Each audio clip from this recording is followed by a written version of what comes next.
آج میں تمہیں محمد حنفیہ کا خطبہ سنانا چاہ رہا ہوں، اور یہ خطبہ میں کسی شیعہ کتاب سے نہیں پڑھ رہا۔ والفضل ما شہدت بہ الاعداء، فضیلت ہوتی وہ ہے جس کی دشمن گواہی دے۔ یہ کتاب کا نام دیکھ لو، کیمرے کی آنکھ بھی محفوظ کر لیں، تذکرۃ الخواص، تذکرہ خواص الامہ کے نام سے پہچانی جاتی ہے۔ یہ کتاب سبت ابن جوزی لکھنے والا، 7ویں صدی ہجری کا اہل سنت کا عالم۔ جی اب 15ویں صدی چل رہی ہے نا، یہ 7ویں صدی ہجری میں پہلے نصف میں یہ کتاب لکھی گئی ہے۔ اور سبت ابن جوزی وہ بندہ ہے، کہیں یہ سمجھ رہے ہو کہ بڑا عقیدت مند ہوگا خیبر شکن کا، اس کی عقیدت مندی کا یہ حال ہے کہ علی کے مقابلے میں اس نے ممبر سے سلونی کا دعویٰ کیا تھا، تو اس بندے نے سرکار محمد حنفیہ کا خطبہ لکھا۔ دیکھ لی کتاب آپ نے؟ اور اس نے نقوی صاحب پہلے باب باندھا ہے کہ کمال حاصل کرنے کے لیے فصاحت و بلاغت ضروری ہے، اور فصاحت و بلاغت کے لیے فصیح و بلیغ لوگوں کا کلام پڑھنا ضروری، جیسا کہ محمد حنفیہ کا یہ کلام۔ سفیان ثوری سے اس نے روایت لکھی، اور پتہ ہے محمد حنفیہ نے کس کی فرمائش پہ خطبہ پڑھا؟ مالک اشتر نے گھوڑا آگے بڑھایا اور کہا محمد تقدم وقم بالخیر وامدح امیر المومنین وذاکر بعض مناقبہ۔ محمد حنفیہ آج میرا دل چاہتا ہے ذرا گھوڑا آگے بڑھا کے عراق اور شام کے دونوں لشکروں کے درمیان کھڑے ہو کے زین کو ممبر سمجھ کے اپنے بابا کے فضائل تو پڑھو۔ دونوں صفوں کے درمیان رکے شاہ صاحب، گھوڑا روکا جناب محمد حنفیہ، بس دیکھو میری طرف، ختم ہوگی میری ساری تمہید۔ کھنکار کے گلا صاف کیا، اور کھنکارا کیوں جاتا ہے؟ تاکہ سامعین متوجہ ہو جائیں۔ بابر کا لشکر پیٹھ پیچھے ہے، دشمن کے لشکر کی آنکھوں میں آنکھیں ہیں۔ 90,000 لشکر تھا امیر کائنات کا، 2,10,000 شام کا، 3 لاکھ بندوں نے یہ خطبہ سنا، اور 3 لاکھ کے سروں پہ سور سرافیلی کی گونج کی طرح علی کے بیٹے کا خطبہ گونج رہا تھا۔ محمد حنفیہ کہہ رہا ہے یو اہل الشام، پہلے میری ایک رہنمائی کر دو تاکہ مجھے ترجمہ کرنے میں آسانی ہو، کیونکہ اتنا تو میں جانتا ہوں پرندے کو ششکارا جاتا ہے، بلی کو خشکارا جاتا ہے، کتے کو دھتکارا جاتا ہے۔ تمہارے علاقے میں کتے کو کس طرح دھتکارتے ہیں؟ ایک منٹ، کس طرح؟ دیکھ رہا ہوں میری طرف، کتاب دینا نجم شاہ، آؤ ممبر ہے، اگر میں اپنی طرف سے ترجمہ کروں میری زبان پہ ابھی فالج گر جائے، جمع کرو علماء لغت کو زمانے کے، منڈی کے ممبر پہ ہزاروں کی آنکھوں میں آنکھیں ڈال کے ترجمہ کر رہا ہوں۔ علی کے بیٹے نے 2,10,000 شامیوں کی آنکھوں میں آنکھیں ڈال کر کہا یا اللہ شام 100 دھر شامیوں 100، ہم کہتے ہیں دھر یا اس قسم کی آواز، اور عرب والے کہتے ہیں 100 یا اللہ شام 100 دھر شامیوں۔ اور یہ تو تم نے دیکھا ہے نا، چاندنی کھلی ہوئی ہو جب 14ویں کی رات کی، کتا چاند کو دیکھ دیکھ کر بھونکتا ہے، یہ اس کی فطرت ہے۔ اور کیا کہہ رہا ہے محمد حنفیہ؟ 100 عن القمر الباہر، او 2.25 لاکھ کتوں امامت کے چاند کا راستہ چھوڑ دو۔ والنجم الثاقب والسنان النافذ، جو ہر دشمن دین کا تعاقب کرتا ہوا ٹوٹا ہوا ستارہ ہے۔ یہ جو ستارہ ٹوٹتا ہے نا، قرآن کہتا ہے یہ شیطان کا پیچھا کرتا ہے۔ والسنان النافذ، جو ہر منکر دین کے سینے میں اترتا ہوا اللہ کا نیزہ ہے۔ سامن مبین، جو بے دینوں کو کاٹنے والی ننگی تلوار ہے۔ والصراط المستقیم، جو اللہ کی صراط مستقیم ہے۔ والبحر الخضم العلیم، جو کمالات کا پیچیدہ موجیں مارنے والا سمندر ہے۔ چھوڑ دو راستہ۔ محمد حنفیہ کہتے ہیں ہٹ جاؤ میرے بابا کے راستے سے، من قبل ان نطمس وجوہا، اس سے پہلے کہ ہم تمہیں ریچھ، بندر یا کتوں کی شکل میں مسخ کر کے گھروں کو بھیجیں، اور نلعنہم کما لعنا اصحاب السبت، یہ تم پر بھی ہم ویسی ہی لعنت کریں جیسا کہ ہم نے سنیچر کے دن مچھلی کا شکار کھیلنے والوں پہ کی تھی۔ محمد حنفیہ کوئی عام بندہ نہیں ہے، ذات واجب کے ساتھ نقوی صاحب بڑے بڑے مجتہدین نے اجتہاد کا دروازہ کھولا ہے محمد حنفیہ کے ایک قول کی روشنی میں، لیکن انہوں نے کہا یہ ہے کہ محمد حنفیہ نے میدان صفین میں اجتہاد کیا تھا۔ کیسے؟ کسی دشمن نے اپنی طرف سے لگائی بجھائی کرنے کی کوشش کی کہ محمد کتنی بڑی زیادتی ہے، تیرا بابا علی حسن و حسین کو تو اپنے بازوؤں کے گھیرے میں جیسے عقاب اپنے شہپر کے نیچے اپنے بچوں کو چھپا لیتا ہے، ایسے چھپا کے بیٹھا رہتا ہے، اور تجھے لڑا لڑا کے تیروں سنان و تلوار کا ہدف بنا کے زخموں پہ زخم لگواتا رہتا ہے۔ محمد حنفیہ نے کہا محفظ اللہ پاک، کتے کے تیرا پھونک نہیں میرے عادل امام بابا کی شان میں۔ حجت خدا کی مصلحت، حجت خدا کے قول و فعل پہ شک کرنے والا کافر ہوتا ہے۔ یہ بتا مجھے جاہل مطلق، اگر کوئی تیری آنکھوں پہ حملہ کرے تو کیا کرو گے؟ کہتا فطرت ہے میں آنکھوں پہ ہاتھ رکھ لوں گا۔ مسکرا کے فرمایا ہما کا عینہ وانا کل یدیہ، حسن و حسین میرے بابا کی آنکھیں ہیں، میں اس کے ہاتھ ہوں۔ جمل میں نقوی صاحب ایسا لڑا حنفیہ، محمد حنفیہ نے ایسی جنگ کی کہ بڑے بڑے، ہاں جی جمل میں نامآوران عرب نے انگلیاں داب لی، انگلیاں چبا لی، اور کہنے لگے یا علی اگر حسن و حسین دنیا میں نہ ہوتے تو ہم کہہ دیتے کہ اس وقت روح زمین پر محمد حنفیہ جتنا بہادر کوئی ہے ہی نہیں. علی نے فرمایا چپ رہو. این النجم من الشمس والقمر, کہاں سورج چاند کہاں ستارہ. یعنی حسنین کو سورج چاند کی جوڑی کہا, لیکن محمد کو بھی عام شے سے مثال نہیں دی, اسے بھی نجم سے, ستارے سے تشبیہ دی. چھوڑ دو راستہ. السن و رسول اللہ تستهزئون. کبھی ایسا تنا دیکھا ہے آپ نے کہ نیچے تنا ایک ہو اور بیک وقت اس سے دو برابر کی شاخیں نکلیں؟ دیکھیں اسے عربی میں کہتے ہیں سنو. یہ دونوں شاخیں ایک دوسرے کی سنو ہیں, اکٹھے نکلیں, ایک وقت میں نکلیں, دونوں برابر. محمد عربیہ کہہ رہا ہے اے بیوقوف, اس سے لڑنے آئے ہو جو اللہ کے رسول کا سنو ہے.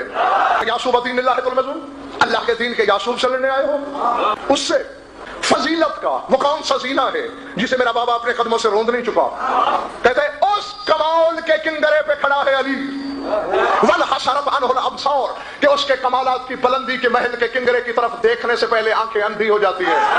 وَانْخَضَعَتْ دُونَهُ الرِّقَابُ, گردن اتنی اونچا کرنی پڑتی ہے کہ ٹوٹ جاتی ہے. فَعَجَزَ مَنْ رَأَى مَصَائِبَهُ وَعَنَاهُ الطَّلَبُ, فرمایا تم نہیں کائنات کے سارے با کمال مل کر کوشش کریں, عاجز ہو کے زندگیاں ہار بیٹھیں گے, علی کے کمال کے زینے کو چھو نہیں پائیں گے. آج اگر علی کا بیٹا محمد حنفیہ ہوتا, میں سر اس کے قدموں پہ رکھتا اور آخری ہچکی تک نہ اٹھاتا. کیا فصاحت ہے, کیا بلاغت ہے, کیا جلالت ہے, کیا وسعت اقتدار ہے, کیا اکیلے کا 2.25 لاکھ پہ تصرف ہے. ایک اشارہ ہے شامیوں کی طرف, دوسرا ہے علی کی طرف. یعنی محمد حنفیہ نے ایک اشارہ شامیوں کی طرف کیا, ایک علی کی طرف. اور شامیوں فمہلن مہلن وخفضن خفضن, شامیوں رک جاؤ, جھک جاؤ. اور میں آفا نبی صاحب کیا کیا مسئلے دشمن کے سامنے علی کا بیٹا حل کر رہا ہے. یہ علم ہے میرے ہاتھ میں, جھوٹ بولوں زبان جہنم کے کتے چبائیں, کتاب سامنے پڑی ہے, فکروں کا میں ضامن. آج پتا چلا کہ کس کا رسول سے کیا رشتہ ہے. محمد حنفیہ 2.25 لاکھ بندے کی آنکھوں میں آنکھیں ڈال کے کہہ رہے ہیں افعال صدیق رسول اللہ تن کو سن, اور رسول کے یار سے لڑنے آئے ہو. ہم لے اخیہ تصبون, رسول کے بھائی کو گالی دیتے ہو. اب دیکھیں مسئلے بگے شاہ جی کتنے حل کر رہا ہے محمد حنفیہ. فرمایا ہونا شقیق نصبہ اذا نصبوا وندید هارون اذا وصلوا وذوقوا قبرها اذ امتحنوا والمصلي الى القبلتين اذا انحرفوا والمشهور له بالايمان اذا كفروا والمدعو بخيبر اذا نقلوا والمندوب لعبد نبذ العهد المشركين اذا نقصوا والمخلوف على الفراش ليله الهجره اذا جبلوا والصابت يوم عهد اذا هربوا والمستودع للاسرار ساعه الوداع اذا حجبوا. فرماتے علی سے لڑو گے. میں جب شجرے بیان ہوتے ہیں تو رسول کے بھائی کے طور پہ جس کا نام لیا جاتا ہے میں اس علی کی بات کر رہا ہوں. جب مثال دی جاتی ہے تو رسول کی موسیٰ کے ساتھ, علی کی ہارون کے ساتھ, وضو کے واقع رہا امتحانو, اور جب بھی مشکلات نے آزمایا سامنے علی آیا. اب 2.25 لاکھ شامیوں کے سامنے کھڑا ہے علی کا بیٹا, اور کسی کو تردید کی جرت نہیں ہو رہی. فرمایا والمصلی الی القبلتین, خدا کے لیے اب مجھے نہیں خبر مگے شاہ جی کون کس پانی میں ہے. محمد عرفیہ کہہ رہا ہے علی سے لڑو گے. امیر شام کے کہنے میں آ کر والمصلی الی القبلتین اذن حرفوا, جب تمہارے سردار کے باپ دادا بتوں کو پوج رہے تھے جو اس وقت بھی دونوں قبلوں کا عابد تھا, اس سے لڑائی. آج 14 صدیوں کے بعد علی ولی اللہ پڑھنے والا جاہل الو کا پٹھا ملا یہ کہہ رہا ہے کہ میاں یہ علی کو خیبر سے بلانے کا ڈھونگ بنا لیا ہے ممبر والوں نے. علی تو تھا ہی خیبر میں موجود. آج میدان صفین میں 2.25 لاکھ دشمن کے سامنے محمد نے دعویٰ کیا, کسی نے تردید کی ضرورت نہیں کی. فرمایا میں اس کی بات کر رہا ہوں, آؤ دیکھو کتاب والمدعو بے خیبر اذا نقلوا. فرمایا جب خیبر سے تمہارے بڑے بھاگ رہے تھے جسے پکارا گیا میں اس کا بیٹا ہوں. المندوب لنبذ عهد المشرکین اذا نقصوا. فرمایا جب تمہارے سارے بڑے بزدلی کا شکار ہو گئے, ہزاروں لاکھوں مشرکین کے ہجوم میں اکیلے جس نے جا کے اللہ کا پیغام پہنچایا, میں اس علی کا بیٹا ہوں. والمخلوف علی الفراش لیلۃ الہجرۃ اذا جبلوا. فرمایا جب سب کو بزدلی نے گھیرا ہوا تھا تو جو بستر محمد پہ محمد بن کے سو رہا تھا میں اس کا بیٹا ہوں. پہلے کا حقیقت بتا دوں, امیر شام نے میدان صفین میں اپنی سخاوت پھیلانے کے لیے ایک ڈھونگ رچایا کہ اعلان کر دو پورے لشکر میں کہ آج کے بعد ہر بندے کو میرے دسترخوان پر ایک ایک بندے کو دودھ کے 2 پیالے ملیں گے. تو یہ ذہن میں رہے گی بات تو پھر محمد حنفیہ کے جملے کا لطف آئے گا. بندہ ایک ہوگا, پیالے 2 ملیں گے. فرمایا والمستودع للاسرار ساعة الوداع اذا حجبوا. میں اس علی کا بیٹا ہوں کہ آخری وقت دنیا چھوڑتے وقت پہروں کے حساب سے جس کے ساتھ رسالت نے سرگوشیاں کی, اس علی کا بیٹا ہوں. اور آگے رحل دین پہ مچل کے کہتے ہیں ہاؤ ذل مقورم لا قاؤن من لبن شیبا بماء فعاد بعض ابوارا. فرمایا جو میں نے گنا ہے یہ علی کے فضائل ہیں، دودھ کے 2 پیالے نہیں جو بعد میں پیشاب بن جائیں۔ کہا یہ فضائل ہیں، دودھ کے 2 پیالے نہیں۔ ہاں ہم نہیں رہیں گے دنیا میں، ہمارے فضائل رہیں گے۔ یہ دودھ کے 2 پیالے نہیں جو شام کو دیے جائیں اور صبح۔ تمہیں رہ گیا تمہیں لڑنے کا شوق، لڑو، لڑنے کا شوق ہے نا، پورا کرو۔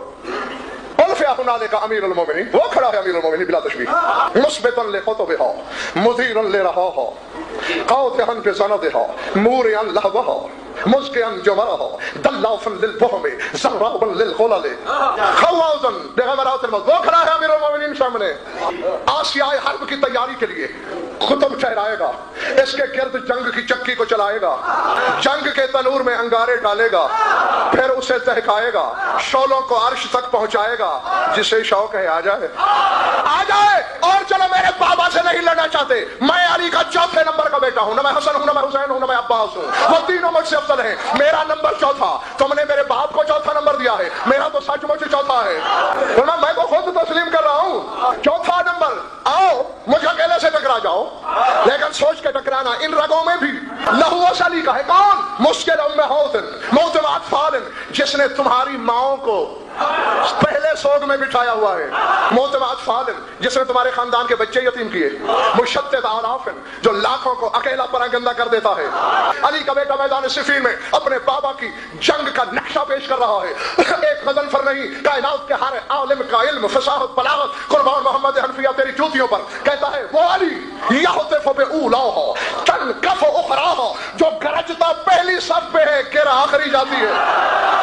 فرمایا فَيَطْوِيهَا تَعْرَةً كَطَيِّ الصَّحِيفَةِ وَيُفَرِّقُهَا أَوْوِنَةً تَفَرُّقَ الْبَفْرَةِ۔ اس علی کی بات کر رہا ہوں، ہزاروں نہیں، لاکھوں نہیں، زمانے کا زمانہ صفیں بن کے آ جائے، جو صفوں کو کبھی کاغذ کی طرح لپیٹ دیتا ہے اور کبھی زلفوں کی طرح بکھیر دیتا ہے۔ خاک کے پاپوں سے ہم چاٹ غضب ورنہ رہ جائے گی بس مجمع پر آنی۔